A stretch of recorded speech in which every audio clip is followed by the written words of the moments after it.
we're going to be preserving tomatoes today in a few different ways. We're going to be drying and canning whole tomatoes and sauce. So the most important thing is getting the right kind of tomatoes. And here I have the 4 kinds that I'm currently growing and using. These are Rosa Sicilian. It's the first time I've grown these, and every time I see like an Italian video with these are like the tomatoes they're making their sauce out of. These are San Marzanos, these are Milanos, and these are Principe Borghesas. And these are small, and they can be used for drying or sauce or just eating, but the nice thing is they come on really early. Yeah, so you get really to this.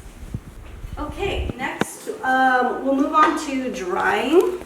And this is really pretty easy. I'd say the most important thing about drying tomatoes is if you're sun drying, you need at least several days of hot, not humid, hot, dry weather. And so I go check the weather report, and it should be at least 3 days of 100 degrees or more. That's what I'm looking for, and not humid or dewy. And what I'll do is, since we're in a heat wave right now, it's perfect. All right, we got 111 each day. So, my kids, what I use is I don't use my like super sharp knife that cuts through tomatoes really well. I use like a duller knife. So what I do is I slice them lengthwise, so I'm not cutting all the way through the skin. I'll tend to cut them in 4s. Sometimes I'll cut them in 6 like this.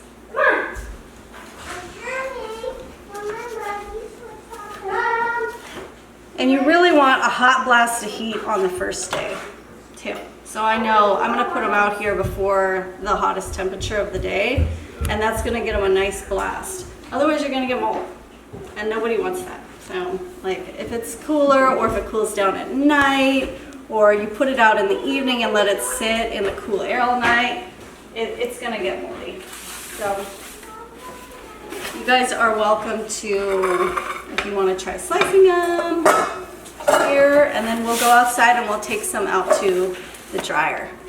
So here's the little ones, and the little ones I'll just cut them in half like this. These are the Principe Borghesas. I was just reading Pomp and Sustenance, and it said that they'll even salt them. I've never done that before, where you lay them out to dry and actually salt them a little bit. And salt obviously draws out moisture, so it helps things to sort of desiccate faster. Why don't you cut through the skin? This is going to be easier to move them around later. Instead of flipping 6 pieces and handling 6, I'm just handling 1. Which is so much easier. So my teachers was about 20 years ago, and I did an internship on a farm called Sandy Bar Ranch up in Orleans, California, in Humboldt County. And that's where I learned to process tomatoes. We did huge rows of tomatoes that were dried, and they also taught me canning. And we used a pressure canner, which is awesome because you can do, you can can your tomatoes in like 10 minutes. Because the temperature in a pressure canner goes over 212. But I don't mess around with a pressure canner. I only do water bath canning, and that works for me. And the downfall is that it takes 40 to 45 minutes in the water bath canner, but it's fine. Just set a timer and go do something else. So this is pretty good. If you have any blossom end rot or any little icky spots, just, cut them out and throw them in a bowl for your compost or your chickens. Here. Okay, now let's take these outside and go set them in the sun dryer. This is my homemade sun dryer, and I've got it in a really warm place, so it's going to get even more radiant heat from the concrete here. And my husband made this for me years ago just out of scrap wood. And I've dried so many things on it. So I started these tomatoes yesterday, and one day you can see how dried they are already. It's really hot. So I'm just gonna set all of this out here. And you can lightly salt if you want. That's a new technique for me. But really there's so many ways to do these. You don't need a fancy dryer. You can just use your like cookie drying sheets. But you want to get a sunny spot. Yesterday I moved this once when this got shady, and I moved it over into a sunnier spot just to give them a really good heated blast on that first day. Be over 100 degrees. As long as like the 10-day forecast is all over 100 degrees right now, so that's no problem. But just give them a little air space. You want airflow, air circulation, and then you'll know when they're dry, when they're not soft and squishy anymore. And at that point, I'll put them like in a black bag or container, and I'll freeze them in the freezer for 2 weeks. That makes sure any like bugs or creepy crawly or anything that's living on there is dead. I mean, they're going fast. The little ones are gonna be done probably tomorrow. That's so tiny. And you can, once you have them dry, you can store them in the freezer or store them in the pantry. It doesn't matter after 2 weeks in the freezer. And to rehydrate them, all you do is you pour boiling water over them. Let them sit for a couple minutes, and they're nice and soft, and use them all year long. Okay, now we're gonna make tomato sauce, and what I'll show you first is like the passata method.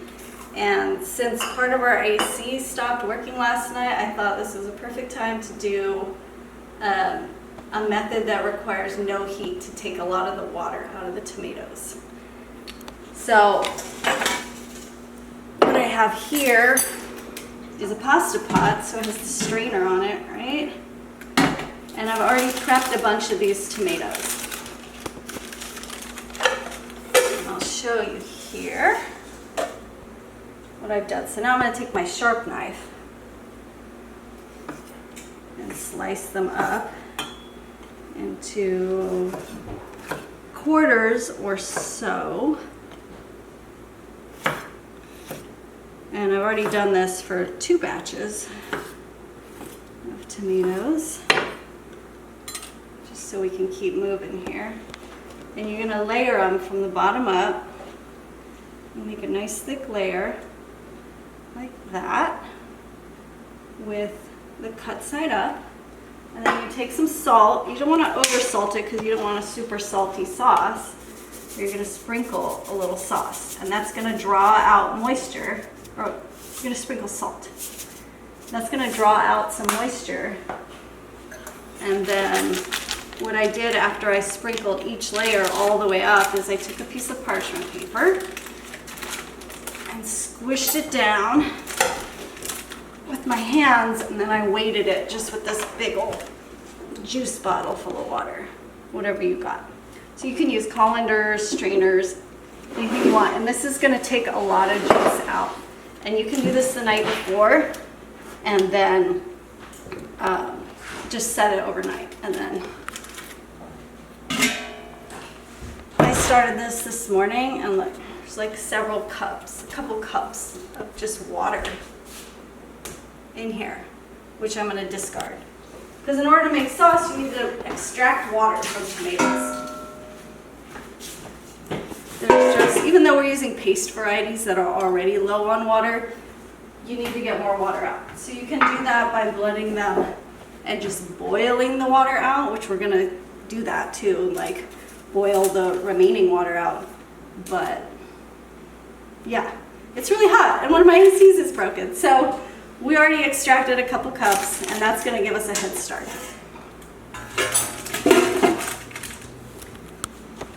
Okay.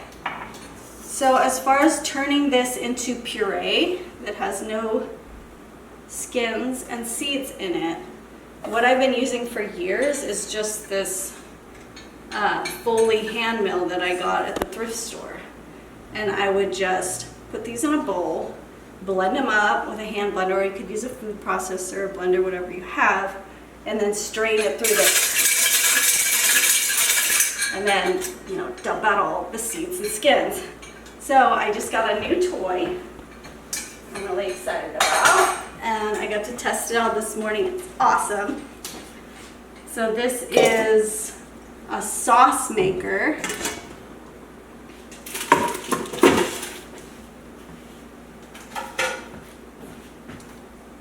And it works really fast. So those few tomatoes I just put in the top, they're not super like sweated or out yet, but that's fine. It was only a couple. So we're gonna use the rest of this and fill up the hopper here, and then we're gonna crank, and we're gonna get all of the skins and the seeds out of there. This. You use what you got, but this was a nice upgrade. So I'm just gonna crank, and then I'm gonna use the plunger here.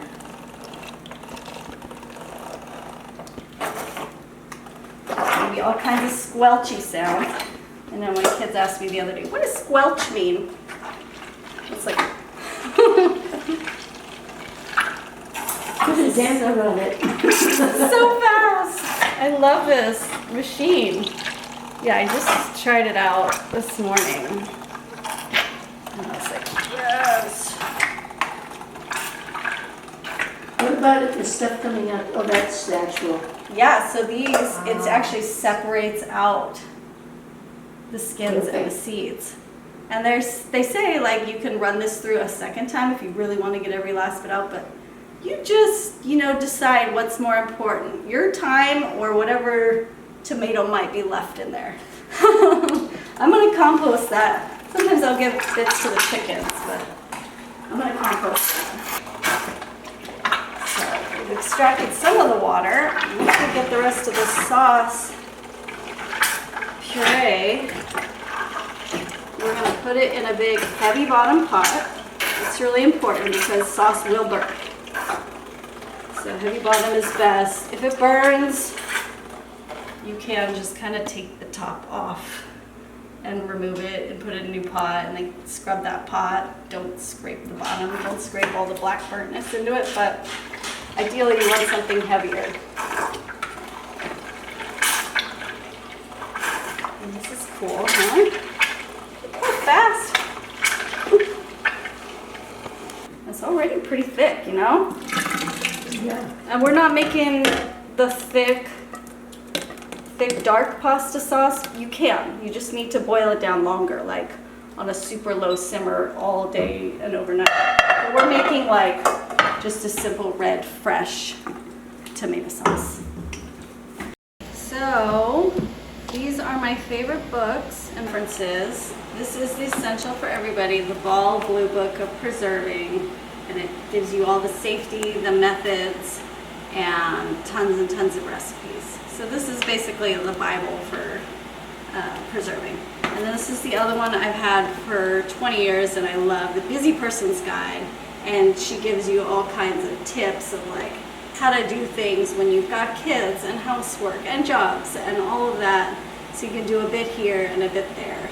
And also, not just canning and drying, but also freezing and storing in general, like how to store pumpkins throughout the winter so that they're good, or potatoes or onions. So I love that one. And then my sister gave me this book, and this is not really, it's part cookbook, part history. So Pomp and Sustenance, 25 Centuries of Sicilian Food, and there's just a bunch of good recipes in here and things and methods and things that I want to try that are all Sicilian.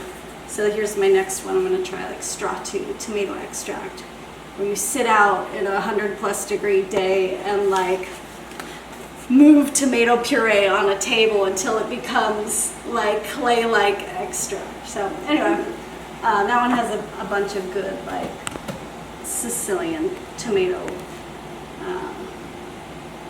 and other recipes. So equipment for canning, you need cutting boards, You've got a good sharp knife. Sharpen it up. You want that tomato sharp. Spatula. You've got canning jars here. These are called screw bands. These are lids. These need to be new every time. This part. These do not need to be new every time. The trick with the canning jars though, this one happens to be new. The little setup. But I reuse my jars forever until there's an issue. If you're reusing jars, the trick is you want to always run your finger around the top to check for chips or cracks. And these are all good. I've checked them. If there's a chip or crack, use it to store herbs or something like that. But it's kind of a bummer when you get everything packed up, you put it, lower it into boiling water, and the whole jar pops. So that does happen from time to time. So other pieces of equipment, I have a canning funnel, like a 1 cup measure, spoon, measuring spoons. This is the jar lifter here I was talking about. So very gently lower them into boiling water. You don't want to clink because that can also cause breakage. These are replacement lids. We've got regular mouth, and then this is wide mouth. Always keep those on hand. Lemon juice. For tomatoes, you need lemon juice and salt, or you could sub citric acid too. You just need to have the acidity high enough that it's safe to be home canned. So I actually home canned lemon juice in April, and we're going to use that. And I also like to have fresh basil on hand. And lots of dish rags and towels. Some for dirties and some for just cleaning jar lids. For the whole canned tomatoes, we're also going to have an ice bath and a few more bowls just for scraps and cores and seeds and things that we don't need. And over here I've got a pot of boiling water to scald the tomatoes in. And then this is my water bath canner here, where we're actually going to seal the jars and create an environment that is clean and bacteria has been killed and can sit in your pantry shelves for literally years in a cool, dry place. My jars are going to be soaking in warm or hot soapy water to keep them clean and warm. And the screw bands as well. The lids will not. So jars, screw bands, hot soapy water, lids are separate. The tomatoes we're using, I actually saved the largest of these because these are going to be the easiest to skin. With the Rosa Sicilian, that's harder to skin. The little ones, oh my God, that would take a million years. So I picked the biggest ones. You're going to get the most bang for your buck from this. You're going to take a knife and you're going to make a little X on the bottom. And you don't want it to go too far in. The knife is not as sharp as I thought. Okay. A little X like that. On the blossom end. There's a stem end where it came off the plant. There's the blossom end. So a little tiny X. I like doing the whole tomatoes because you can make such an easy, quick marinara, or you can add them to like anything. It says that's going to come off later. Doesn't matter. And as far as picking these tomatoes, I've been picking tomatoes for over a week. So some of them have sat out and got really nice and ripe and red. Okay, once we get to about that many, I'm going to lower them into the boiling water for about a minute.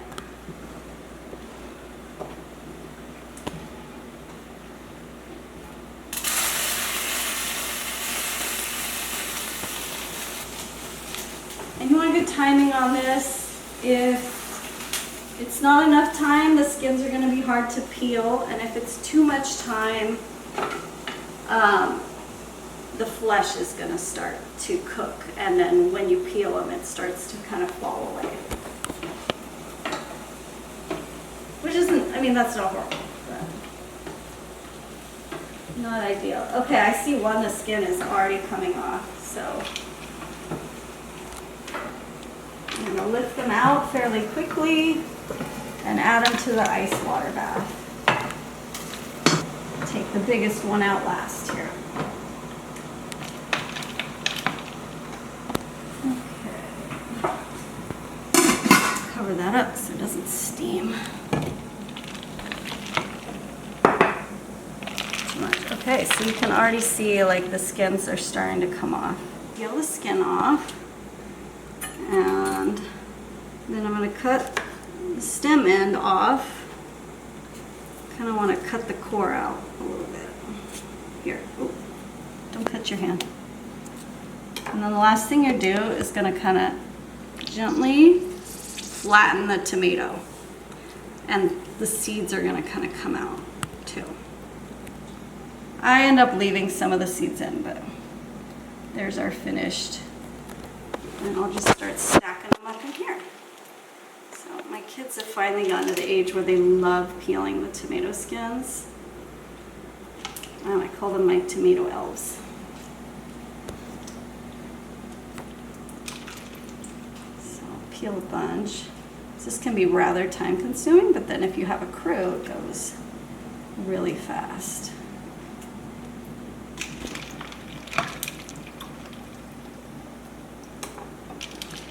You can also optionally, you could put the skins in a separate bowl and then you can dehydrate them and blend them and make a tomato powder for like flavor and color. So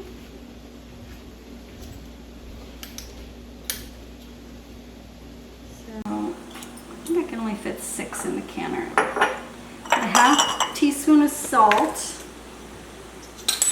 in there. And then you can start packing up jars. You can use a canning funnel. Kind of keeps the sides a little cleaner.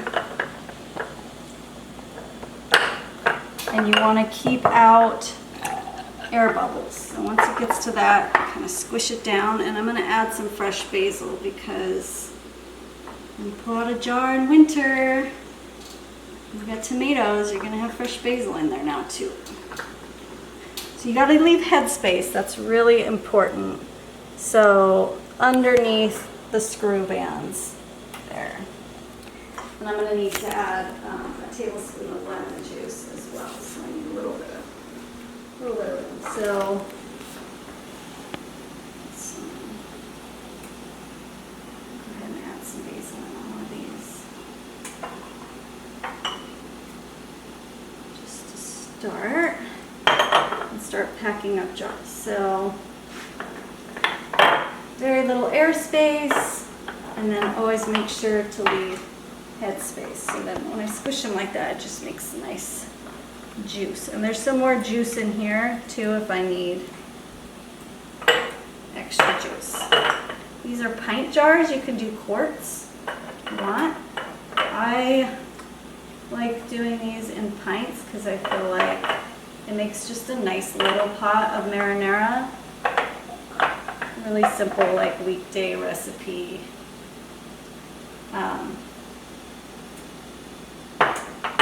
You just empty out the jar, crush them in your hand, and then you put them in a pot with a little bit of olive oil and garlic. Let it simmer for 20 minutes and you have fresh marinara. The other thing to keep in mind is you want hot. You want your jars hot, not cold when they're going into the water bath. So these are not very hot. Sometimes, this sounds not great, but sometimes I'll just put all the tomatoes in the microwave for a few minutes just to heat them up. If you have a hot spot, you can just set them so that they're a little hotter than they are right now. You could also put them in a pot and heat them on the stove top. In the meantime, I've got my water bath canner, like about 3/4 way filled with water. And it should be boiling, and I have one other little pot of water that I'm going to use to sterilize the single-use lids. Now once you've used the lids, like you can use them again and again for, you know, storing herbs or things like that, but they're never going to seal again. They only seal one time. Okay, let's get the lemon juice in there. So for a pint, I need 1 tablespoon. This is going to make sure that we've got enough acidity. Some people get fancy and use a pH meter so that they get that, like, I think it's 4.6% pH. You can check your book for that. But I never have done that, and I've never had a problem. When you're using your canned goods, you want to make sure nothing smells weird, looks weird, nothing's popping out or bursting out, and everything looks, you know, fresh and good and no issue. If you have any questions with that, like there's some brown stuff coming out in the pantry a year later, I would just discard that. Get rid of it. So we've got our jar lids. These are regular mouth. So I've got the 6 lids. My little trick is I stack them every other way, like that, because when you stack them like this, they spoon together and are hard to get out. So I do every other way, put them in a pot of boiling water, turn it off. It doesn't have to continue boiling. It just needed to be pretty hot there for a little bit.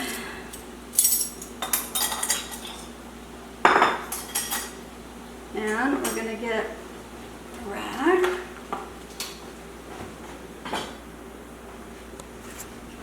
There we go. Here's our lids in water.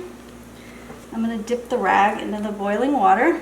I'm going to wipe the rim of each one. That's going to keep any food from preventing the jars from sealing and help sterilize. There we go. Sometimes if it's really messy, you might need to dip a couple times. But that's good. I don't see anything, just kind of like, there's no basil or tomato seeds really hanging out on the top there. That'll be good. I'll use the spoon to lift each lid. There are fancy little magnetic jar lifters you can get. Oh, I'm down. Missing one. Throw one more in. And then your screw bands, just finger tight, don't screw them on super hard. And you just want to make sure that they're not super rusty, they're not dented. A dent might prevent it from making a good seal.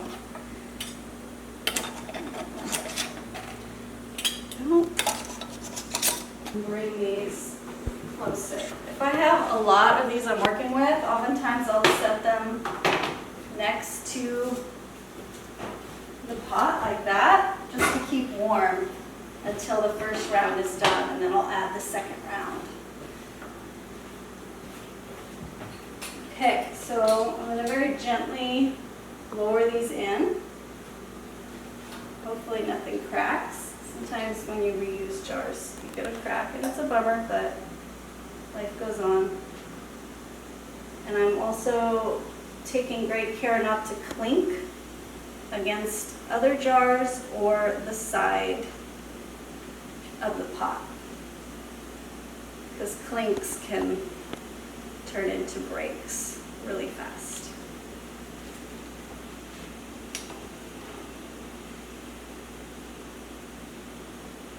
Okay, looks like I have just maybe a little too much water in there. So I'll take a little saucepan and scoop some out. I might just leave it on the side. When you're boiling these for 40 minutes, it's 40 minutes for pints, 45 for quarts. Some of the water will tend to boil away. And you want to make sure that you have a 1/2 inch of water over the top of your jars. So this looks good. I'm going to turn the temperature up. Once it comes back to pretty much a boil, that's when we're going to start our timer. 40 minutes.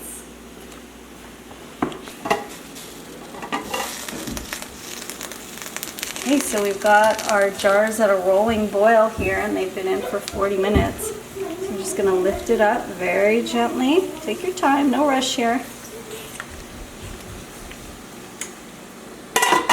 And set them on a nice dry rag. It won't be long before you hear that little pop of the lid sealing. Once it's fully dry, you can untwist the screw band. Been boiling down for almost 2 hours, and it's down by a couple of inches. And what we'll do to finish this off is we'll jar it up just like we did with the whole tomatoes and put it into the water bath for 40 minutes for pints and 45 minutes for quarts. And since this is just tomato and salt, nothing else, you can add a sprig of basil in there too, and that'll add some flavor. And once they're done, you just lift them gently out of the water bath, put them on a towel to dry. You'll start to hear the lids pop, clink, clink, clink, clink, clink. And then once they cool, you can take the screw bands off and the lids will be fully sealed. Cool them completely and then store them in your pantry or your cold, dark area, and they'll last for several years. Make sure to label and date them.